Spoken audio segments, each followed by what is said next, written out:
Kelvin Klein, Zara, Tommy Hilfiger या Levi's जैसे बड़े ब्रांड्स के कपड़े नियमित तौर पर इस्तेमाल करते हैं तो ये खबर आपके लिए बेहद ज़रूरी है, क्योंकि दिल्ली में सामने आए एक बड़े खुलासे ने यह सवाल खड़ा कर दिया है कि कहीं आप भी ब्रांड के नाम पर नकली टी शर्ट या शर्ट तो नहीं पहन रहे हैं। चमकदार टैग, मशहूर लोगो और कम दाम देखकर अगर आप भी भरोसा कर लेते हैं तो सावधान हो जाइए। बाजार में असली और नकली के बीच की लाइन अब बहुत ज़्यादा पतली हो चुकी है। वेस्ट दिल्ली में दिल्ली पुलिस ने छापेमारी के दौरान मौके से बड़ी मात्रा में नकली ब्रांडेड कपड़े बरामद किए हैं, जो बाजार में असली बताकर बेचने जाने की तैयारी में थे। बरामद माल में सबसे ज़्यादा ज़ारा के 150 नकली टी शर्ट शामिल थे, जिन पर फर्जी टैग, लेबल और बारकोड लगाए गए थे। इसके अलावा USPA के 650 नकली टी शर्ट जब्त किए हैं, जिन्हें पहली नज़र में पहचानना तक मुश्किल था। वहीं लेविस एंड को के 213 नकली शर्ट्स बरामद हुई हैं। साथ ही जांच में साक्ष्य के साथ 6 सैंपल टी शर्ट जब्त की गई हैं। कुल मिलाकर 1919 नकली कपड़े बरामद किए गए हैं। इस अवैध कारोबार का खुलासा किया गया है। दिल्ली के पश्चिमी दिल्ली में जिले के नकली ब्रांडेड कपड़ों का एक बड़ा कारोबार सामने आया है, जो चपचाप फल फूल रहा था। बाहर से देखने में ये सिर्फ एक सामान्य सा गारमेंट यूनिट लगता था, लेकिन अंदर हज़ारों नकली कपड़ों का जाल बुन चुका था। अंतर्राष्ट्रीय ब्रांड्स की साख को नुकसान पहुंचाने वाला यह खेल अब उजागर हुआ है। जिला इकाई जांच DIU पश्चिम जिला ने स्टिक सूचना और पुख्ता शिकायत के आधार पर टोडापुर इलाके में बड़ी कार्रवाई को अंजाम दिया है।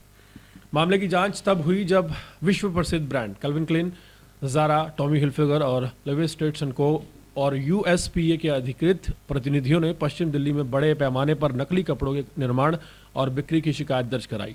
शिकायत में बताया गया कि इन ब्रांड्स के नाम पर लोगों को अवैध इस्तेमाल कर सस्ते दामों पर नकली कपड़े बाजार में उतारे जा रहे हैं।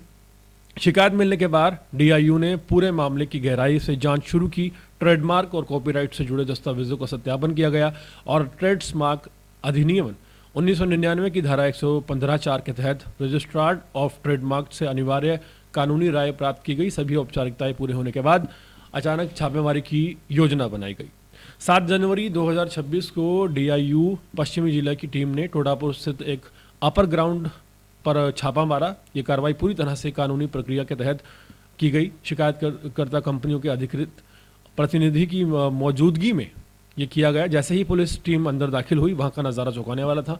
चारों ओर बड़ी संख्या में पैक किए गए कपड़े, मशीनें और ब्रांडेड टैग लगे टी शर्ट्स रखे हुए थे, जो देखने में बिल्कुल असली लग रहे थे, लेकिन हकीकत में सभी नकली थे। छापेमारी के दौरान आरोपियों को मौके से गिरफ्तार किया गया और इन आरोपियों में मुख्यतः राजीव नागपाल की पहचान हुई है, जो कि रोहिणी सेक्टर 3 का रहने वाला है। पूछताछ में सामने आया कि आरोपी लंबे समय से इस अवैध धंधे में शामिल था और विभिन्न ब्रांड्स की नकल कर बड़े पैमाने पर कपड़े तैयार करवा रहा था। हैरानी की बात यह रही कि आरोपी का कोई पूर्व आपराधिक रिकॉर्ड नहीं है। पुलिस ने मौके से कुल 1919 नकली ब्रांडेड कपड़े बरामद किए हैं। इन कपड़ों की बाजार में उतारने की तैयारी थी, जिससे ब्रांडेड कंपनियों के साथ साथ जो उपभोक्ता हैं उनको भी ठगा जाना था। इस मामले में थाना इंद्रपुरी में FIR दर्ज कर ली गई है और आरोपी के खिलाफ ट्रेडमार्क्स अधिनियम 1999 की धारा 103, 104 और कॉपीराइट्स अधिनियम 1957 की धारा 63-65 के तहत मामला दर्ज किया गया है। पुलिस अब इस नेटवर्क से जुड़े अन्य लोगों, सप्लाई चेन और बिक्री के ठिकानों की जांच में जुटी है। फिलहाल मामले की आगे की जांच जारी है और उम्मीद की जा रही है कि आने वाले दिनों में और भी बड़े खुलासे और हो सकते हैं और कई और ब्रांड्स के नाम सामने आ सकते हैं, जो कि लोकल एरिया में संचालित हैं और ब्रांड्स के नाम पर ना सिर्फ बड़ी कंपनियों को चूना लगा रहे हैं, बल्कि एक आम जनता, एक आम आदमी जो ब्रांड्स को खरीदने के लिए जाता है, उन्हें भी चूना लगाया जा रहा है।